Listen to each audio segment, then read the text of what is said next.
அனைவருக்கும் வணக்கம்.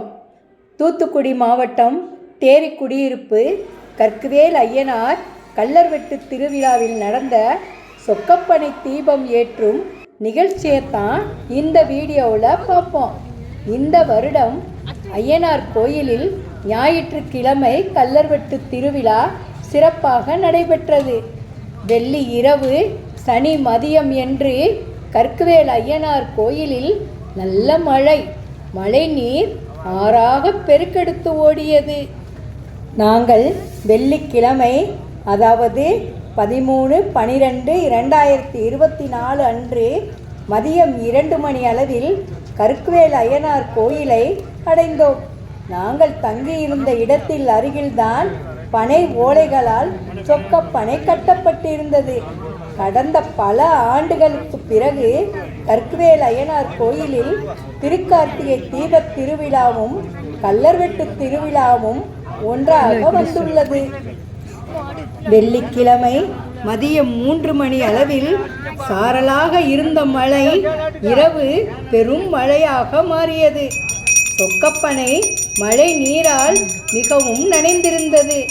திருக்கார்த்திகை அன்று கல்தூண் விளக்கு, கற்குவேல் ஐயனார், பேச்சியம்மன் மற்றும் பரிவார தெய்வங்களுக்கு அனைத்து இடங்களிலும் கார்த்திகை தீபம் ஏற்றப்பட்டது.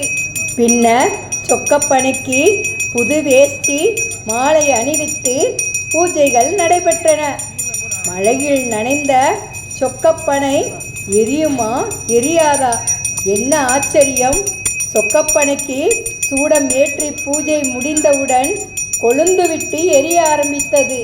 எரிந்தவுடன் பூசாரி அந்த சாம்பலை எடுத்து அங்கிருந்த பக்தர்கள் அனைவருக்கும் வழங்கினார். தேரி குடியிருப்பு கற்குவேல் ஐயனார் கோயிலின் சொக்கப்பனை கண்கொள்ளா காட்சியாக இருந்தது. இந்த வீடியோ அனைத்து பக்தர்களுக்கும் சமர்ப்பணம். வீடியோவை தொடர்ந்து பாருங்கள். கார்த்திகை மாதம் மழைக்காலம் என்பதால் பூச்சிகளை கவர்ந்து இழுத்து அழிப்பதற்காகவே சொக்கப்பனை செய்யப்படுவதாக சொல்லுவார்கள். சிவபெருமானுக்கு சொக்கன் என்ற பெயரும் உண்டு. சொக்கன் என்றால் அழகன், மிக சிறந்தவன்.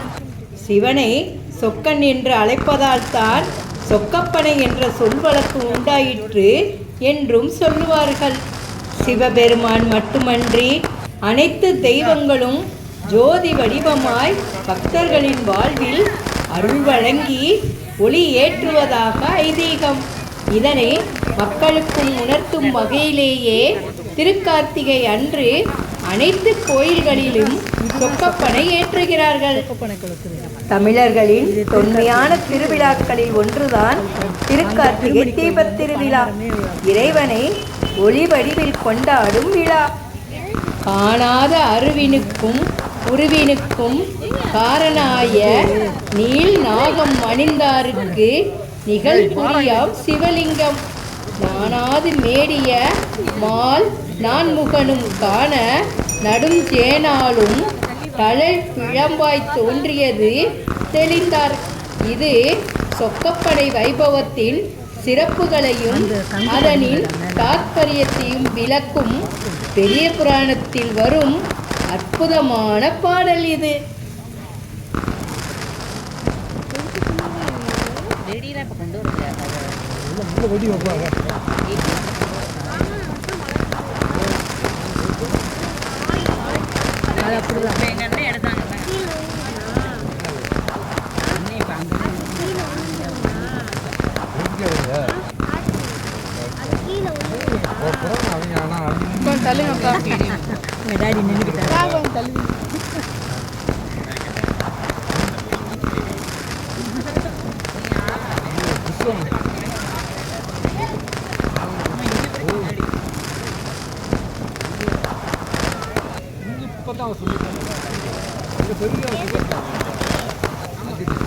அங்கே செட்டியாபத்தில் பனைமரத்தவே தூக்கிட்டு வருவாங்க.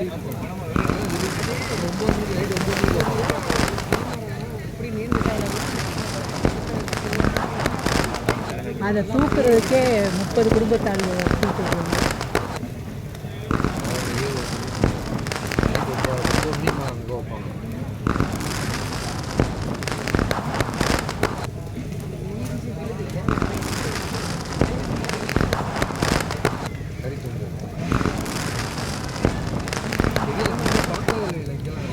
பனை ஓலை கொண்டு கோபுர வடிவில் செய்து அதை ஏற்றுவதால் தெரியும் ஜோதியை தரிசனம் செய்வது பெரும் முக்தியை தரும் என்பது ஆன்றோர்கள் வாக்கு.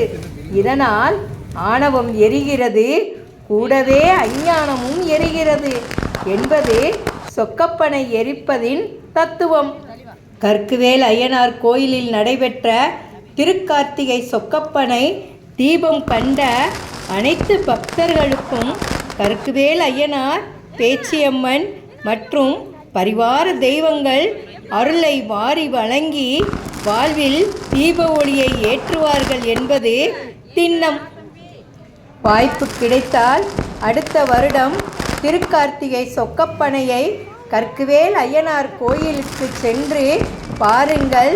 தீப ஒளியை கண்டு வாழ்வில் வளம் பெறுங்கள். நன்றி, வணக்கம்.